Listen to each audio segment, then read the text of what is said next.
Hey everybody, my name is Kalle Slaap, watchmaker from the Netherlands, and here waterproofing. 3 different machines, 3 different techniques, and I would like to show you how they work. To be honest, we hardly use this one, only to see where the leak is. This one is a bit obsolete. Now we have the new machine, because this is a vacuum test, and that is a vacuum combined with a pressure test. So these two we don't use too often, but still they are nice to use. With water resistance you test the state of the seals. And there are 2 ways of doing that. Make it a vacuum so the case is stretched out a bit, or under pressure and it is pressured in a bit. And that's what the different machines are doing. The measurement bit is only here at the top. You are measuring if the glass is going upwards or downwards a bit. That's the only thing you are measuring. If the watch case is put in a vacuum and the watch case is airtight, because this is a dry test, airtight. If it's in a vacuum, the air pressure in the watch, in the case, will be larger than the vacuum around it. So then it goes upwards. So that is what you're measuring. If the watch case is leaking, the air pressure on the inside will be sucked out in a vacuum, so there will be no difference between the case and the surrounding vacuum. Then there will be no difference in the height of the crystal. Well, this leak tester is an older machine and it's only a vacuum test. So you're measuring the height of the crystal, the movement of the crystal in a vacuum. And to visualize the vacuum, I put a balloon in there. So I'm sucking the air out, and the air pressure in the balloon stays the same. So that will expand because of the vacuum. Grab it. See it?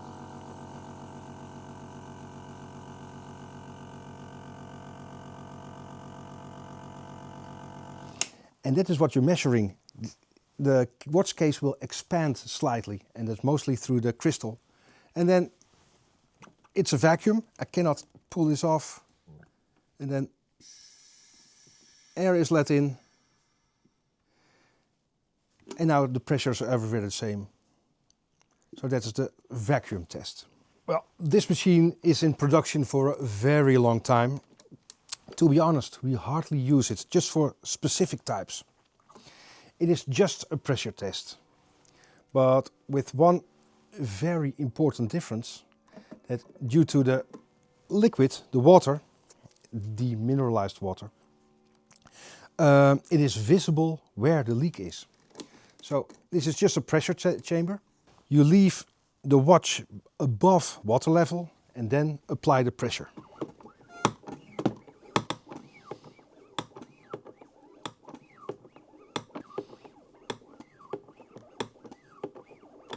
Well, the theory is the watch case is now under very high pressure in a chamber above the liquid.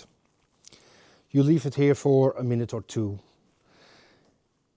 Because it's very high pressure, if the watch isn't water resistant or airtight, the high pressure will build up in the case as well, because the air will get in.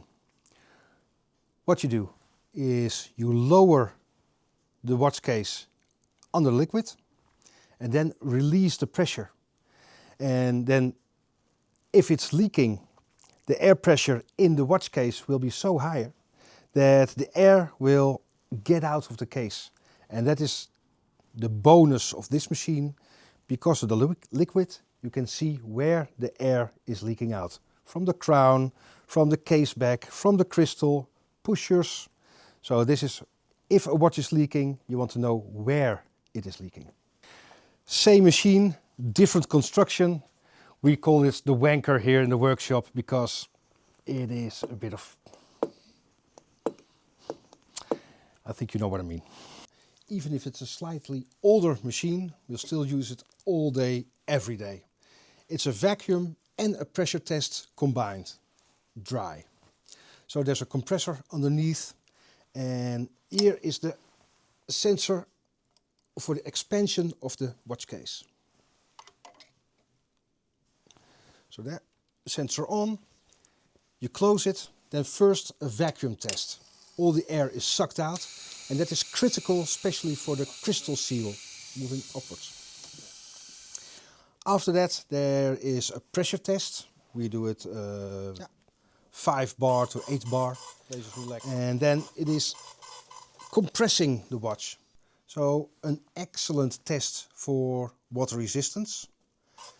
And if we want to know where the leak is, especially with chronographs, then we use the wet test. A pressure test for a watch is only that single moment. If you bang your watch and you touch the crown, it can be no longer waterproof. If a jeweler says every time I change the battery the watch won't be waterproof anymore, that is bullshit. Remember a Kilner jar or a wekfles. That's the glass jar with the seal in. You can open and close it 20,000 times a day if the seal is in good condition. And here we are testing all the seals, all the rubber seals and Delrin. If the rubber is in excellent condition, it will stay water resistant. Rubber deteriorates over time, especially with chlorine in swimming pools or seawater, the salt. So the seals have to be replaced. And this is an excellent test for the pressure and the vacuum. Water resistance is all about the state of the seals. Rubber seals, Delrin seals. Just like a mason jar or a Kilner jar of a wek pot. It's a glass pot with one rubber seal. But if that seal is in good condition, you can open it 20,000 times a day and it still will be waterproof or airtight. The same if a jeweler says, after a battery change, I cannot guarantee if it's waterproof. If the rubber is in good condition, it will be waterproof again. So the quality is in the rubber seals. So every few years you have to check on water resistance and change the seals if you want to be sure that your watch is waterproof. Water resistance in vintage watches is especially difficult because of the case, especially gold cases. It's a very soft material. Vintage watches were used as dress watches and not the daily use we have today. So vintage watches and water just don't. Well, I hope this explains a bit more about the procedures of water resistance. If you want to learn more, there's so much more information in our book, Watchmaking Explained. And if you're really serious about watchmaking, have a look at our website for all the courses we do here in the workshop. Thank you. See ya. Bye-bye. It is a bit of... I think you know what I mean.